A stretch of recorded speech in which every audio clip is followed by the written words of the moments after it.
Goa Athletic Association will be organizing 49th state level athletic meet on 24th and 25th September 2016 at PEDDEM Sports Complex, Mapsa.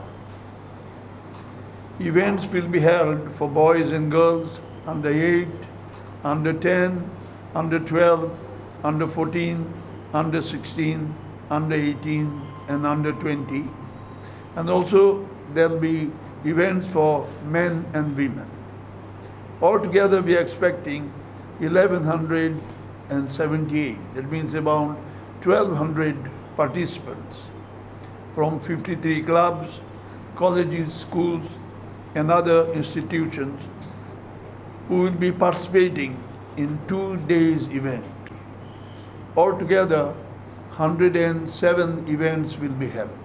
Plus we have invited this time 20 athletes from Maharashtra to participate in the state meet just to enhance our athletes' performance.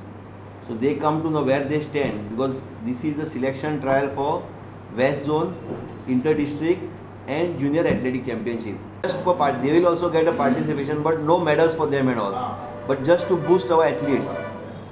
Like a competition. No, if they are the winner also no. They will be not given checks number. They are just coming to enhance our athletes' performance.